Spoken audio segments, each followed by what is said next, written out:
mahasiswa PPG dalam jabatan tahun 2022 Universitas Syah Kuala. Pada hari ini, 5 Oktober 2022, saya akan melaksanakan uji kinerja praktek pembelajaran pada mata pelajaran PPKN kelas 7. Selamat menyaksikan. Assalamualaikum warahmatullahi wabarakatuh. Assalamualaikum warahmatullahi wabarakatuh. Waalaikumsalam warahmatullahi wabarakatuh. Selamat siang semuanya. Siang. Apa kabar hari ini? Baik. Baiklah, sebelum kita memulai pembelajaran hari ini, kita awali dengan berdoa. Ya, coba Jas Yongki dipimpin dulu doanya.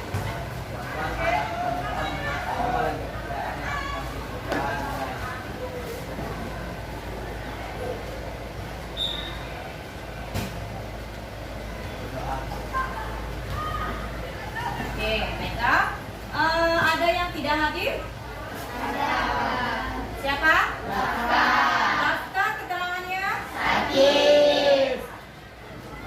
Baiklah, nah hari ini adalah pertemuan kita pertemuan yang pertama, materi yang kedua. Nah, tapi sebelum memulai pembelajaran, kalian perhatikan dulu ya, jika bajunya ada yang masih belum rapi. Nah, ini tolong dirapikan dulu bajunya nih. Nah, rapikan dulu bajunya. Ada lagi yang merasa bajunya belum rapi? Nah, dasinya bagi yang cowok dirapikan kembali. Nah, karena kerapian ini dia melihat bagaimana karakteristik kita. Nah, sudah rapi, bajunya semua sudah rapi. Nah, sekarang Ibu sebelum kita memulai pelajaran hari ini, Ibu hanya mau mengetahui apakah kalian masih ingat materi kita pada minggu lalu? Siapa yang masih ingat materi pelajaran saya?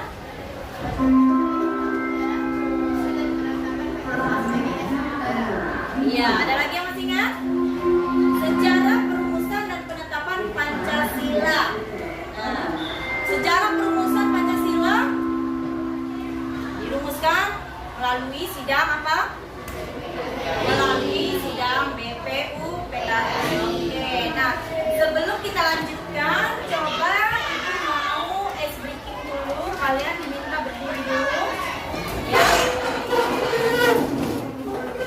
Nah, di sini Ibu akan melakukan ice breaking, di mana Ibu mau melihat sejauh mana kesiapan kalian menerima pembelajaran hari ini. Oke, di sini Ibu akan memberikan contoh. Kalian akan tepuk tangan satu kali untuk waktu pagi. Nah, jika Ibu sebutkan pagi, berarti kalian harus bertepuk tangan satu kali. Jika Ibu sebutkan siang, kalian harus bertepuk tangan 2 kali. Jika Ibu sebutkan malam, kalian harus bertepuk tangan tanpa suara. Jadi contoh, pagi, siang, malam. Oke? Oke, kita coba. Nah, di sini kita lihat siapa kira-kira yang masih belum konsentrasi, dan itu yang harus kita bimbing. Oke, kita mulai. Tepuk pagi. Oke. Tepuk malam. Tepuk malam, iya. Ada yang berbunyi dari siapa? Nah, kita ulangi. Sekali lagi. Tepuk pagi, siang, malam. Iya, tepuk malam. Oke, tepuk pagi, siang, malam. Oke, ya, silakan duduk karena sudah tidak ada lagi yang berbunyi. Berarti semuanya Ibu sudah bisa menerima pelajaran, sudah konsentrasi. Oke. Nah, hari ini kita akan menyampaikan materi pada KD 3.2, yaitu norma dalam masyarakat. Nah, di sini sebelum Ibu menyampaikan materi di sini, Ibu harus memberikan tahu kalian dulu bahwa pada materi ini nanti kita akan ada diskusi, kita akan ada presentasi. Nah, di sini kalian akan mendiskusikan sebuah permasalahan, nah, di mana kalian harus mencari solusinya. Nah, pada materi ini, ya, manfaat yang akan kalian ambil dari materi ini, yaitu di mana kita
pembelajaran ini berlangsung.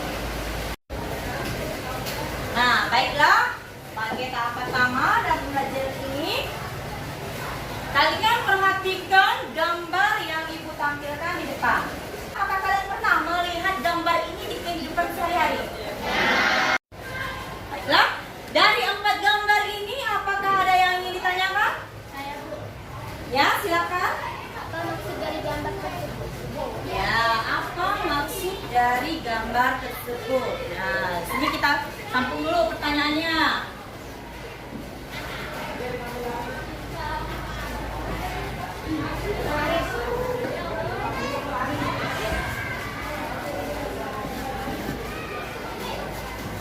Ada lagi yang ingin ditanyakan?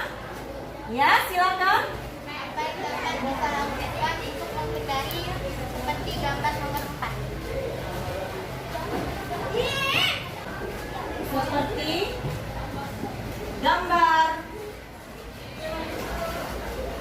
nomor 4. Nah, kita lihat gambar nomor 4 itu gambar apa? Nah, pertanyaan yang kedua, bagaimana ya cara kita berperilaku agar kita terhindar dari perilaku seperti gambar nomor 4? Nah, gambar nomor 4 nih, yang berboncengan memenuhi kapasitas. Nah, seperti apa nih perilakunya? Nah, ya. Jadi bagaimana sikap kita agar kita terhindar dari perilaku seperti ini? Nah, ya. Baiklah, pertanyaan itu tidak akan Ibu jawab. Nah, karena di sini kita bersama-sama mencari solusinya. Nah, seperti apa? Apa maksudnya dari pertanyaan itu?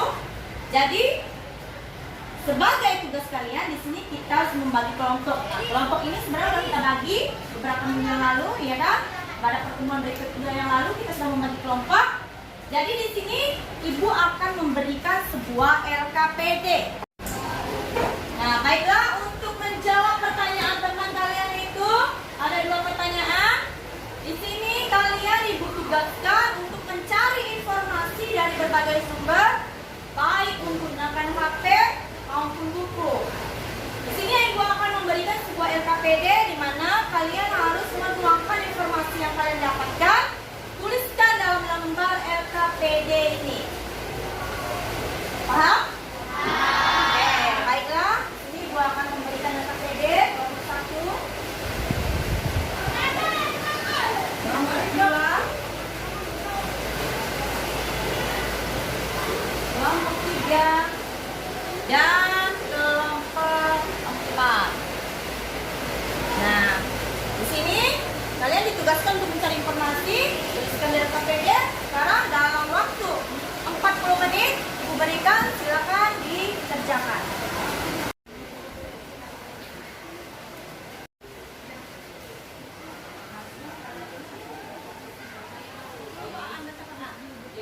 Oh ya. Kerja kelompok.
informasi yang kalian temukan berdasarkan pertanyaan di awal tadi. Baik, kita mulai dari kelompok 1. Ya, presentasikan hasil diskusinya.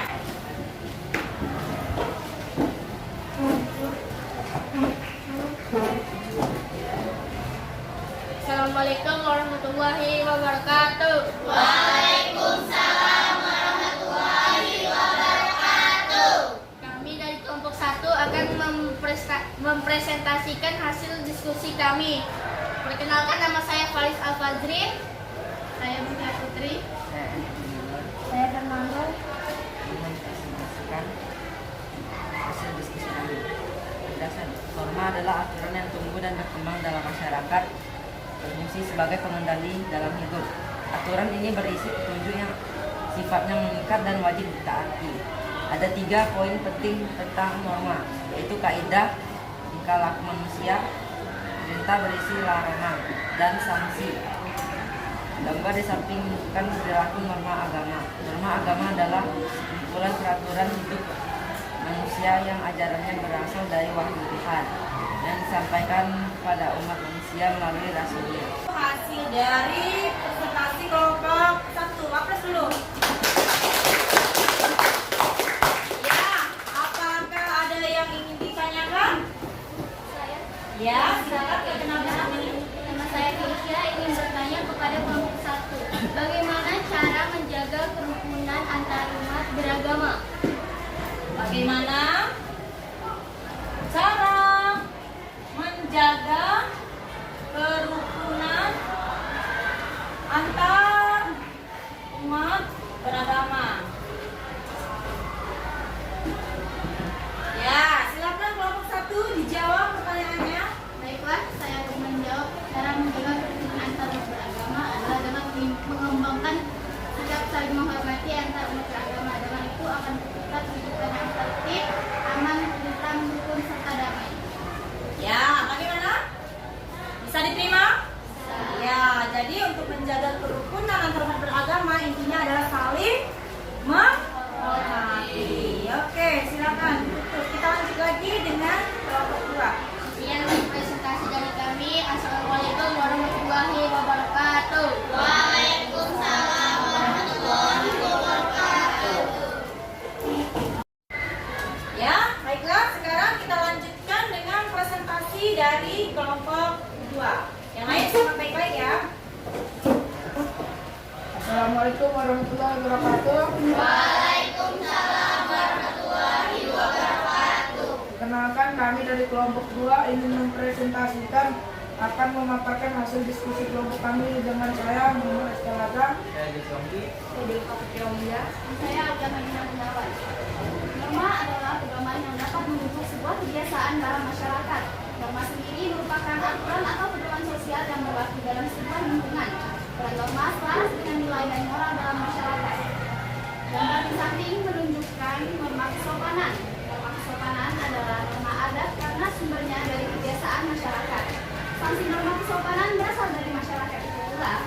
Seorang bisa mendapatkan sanksi norma kesopanan berupa pengucilan, cemoohan, celaan, dan pengasingan dalam masyarakat. Norma kesopanan bersifat relatif karena beberapa daerah tidak menerapkan norma yang sama. Contohnya di Indonesia tidak sopan makan memakai tangan kiri, sementara orang Eropa menganggap makan dengan tangan kiri itu hal yang biasa. Oke, ada yang mau ditanyakan? Siapa yang ingin bertanya untuk kelompok 2? Ya, silakan. Saya Putri akan menanggapi presentasi kelompok 2. Berarti dari penjelasan norma kesopanan tersebut hanya berlaku bagi anggota masyarakat yang membuat kesepakatan tersebut. Kedua, saya akan menjawab dari tanggapan kelompok dia. Dia norma kesopanan tidak berlaku secara universal menyeluruh. Oleh karena itu, ada kalanya tindakan tidak sopan di daerah satu tidak sama dengan daerah lain. Oke, iya, tepuk tangan buat kelompok 2. Kita lanjutkan dengan kelompok 3. Ya, silakan kelompok 3 presentasikan diskusinya. Assalamualaikum warahmatullahi wabarakatuh. Kelompok 3 ingin mempresentasikan hasil yang sudah kami cari. Saya dari Faranda Sitorus. Saya Keisha. Saya Fadia. Norma merupakan peraturan, pedoman, atau kaidah dalam bertindak serta berperilaku. Tujuan utama ditetapkannya norma dalam kehidupan masyarakat adalah mengatur masyarakat supaya tertib, adil, dan tenang. Gambar di samping menunjukkan perilaku norma kesusilaan seperti yang terlihat di gambar adanya donatur yang memberi bantuan kepada anak panti asuhan.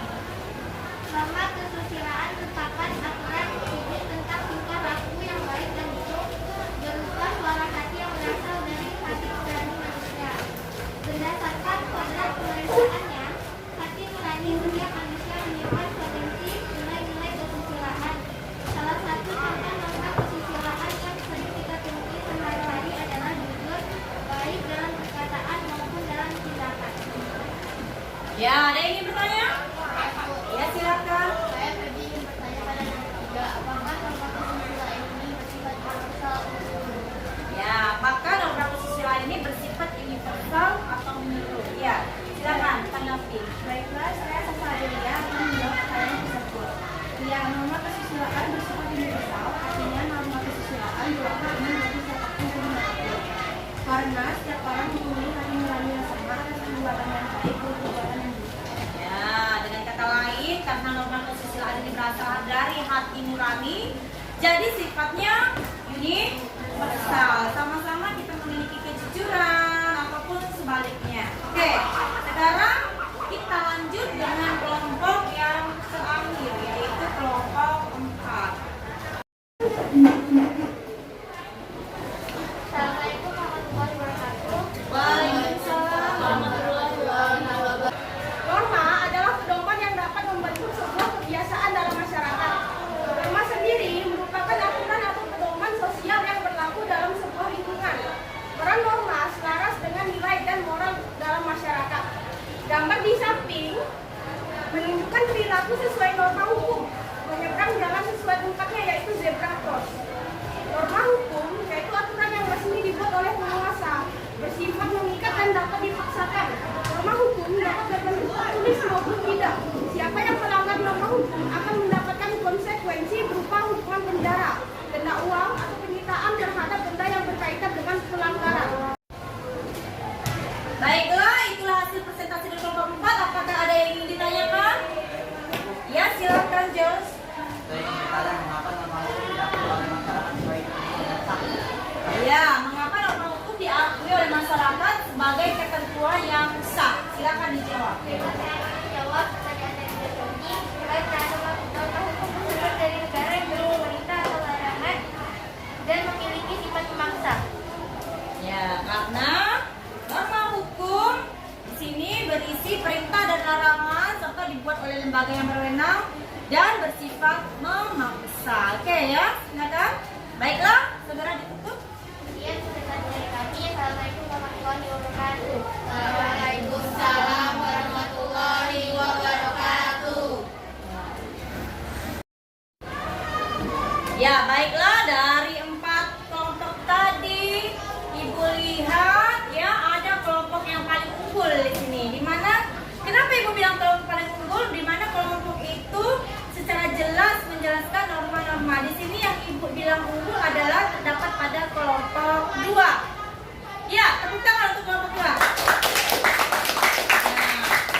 Ya, bukan berarti kelompok yang lain tidak bagus ya. Kelompok lain sangat bagus juga. Di sini Ibu melihat kalian sudah tepat dalam mencari informasi, kalian sudah menjelaskan dengan baik. Namun kenapa Ibu bilang kelompok 2 unggul? Karena penyampaiannya sangat jelas sekali, sangat mudah dipahami. Nah, untuk kelompok lain tetap baik, bagus, tapi nanti bisa lebih diperbaiki lagi ya. Oke, nah jadi dari 4 kelompok itu apakah kalian sudah paham? Bagaimana kalian rasakan dengan proses pembelajaran seperti ini? Apa yang kalian rasakan? Apakah menyenangkan? Apakah kalian lebih mudah memahami dibanding cara yang lain? Ya, dengan cara ini setidaknya kalian lebih mudah memahami materi karena kalian sendiri yang mencari informasinya, ya kan? Oke, nah itu aja. Nah, di sini dari pembelajaran ini tadi, apakah ada yang bisa menyimpulkan? Iya, silakan Aulia. Dan menyimpulkan dan muka sangat memerlukan norma karena norma merupakan aturan-aturan yang berlaku dalam masyarakat yang dijadikan pedoman kita dalam bertingkah laku sehingga keteraturan akan tercipta jika kita menerapkannya. Iya, keteraturan akan tercipta jika kita menerapkan norma. Tepuk tangan buat Aulia. Ada lagi yang bisa menyimpulkan? Bu, Iya, silakan. saya juga dapat menyimpulkan Bu bahwa kita sebagai masyarakat harus mematuhi norma tersebut. Jika tidak, maka akan terjadi konflik di mana-mana. Ya, intinya kita setiap masyarakat harus patuh terhadap norma. Nah, ya, itu kesimpulan yang sangat baik sekali dari Aulia dan Eskal Azam. Ya, itu kesimpulannya, berarti dari sini kalian benar-benar sudah paham ya. Baiklah, sebelum kita tutup, Ibu akan memberikan sebuah post-test nih. Nah, post-test ini Ibu berikan sebagai langkah akhir untuk mengukur kemampuan kalian dalam menyerap ilmu pembelajaran hari ini. Nah, post-testnya akan Ibu berikan melalui Google Form. Nah, Google Form ini akan Ibu bagikan di WA Group. Oke?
Ya, post-testnya selesai. Nah, di sini kalian dapat melihat nilai, ya, nilai dari post-test kalian. Tadi Ibu dengar ada yang dapat 100 ya. Siapa yang dapat 100? Iya, tepuk tangan yang dapat 100.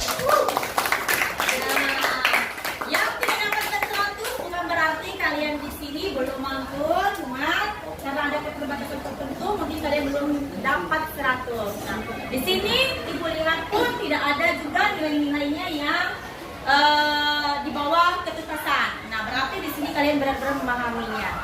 Nah, sebagai yang terakhir kita perhatikan kembali tujuan kita, tujuan pembelajaran. Nah, di akhir pembelajaran tadi kita lihat kembali apakah tujuan pembelajaran kita tercapai.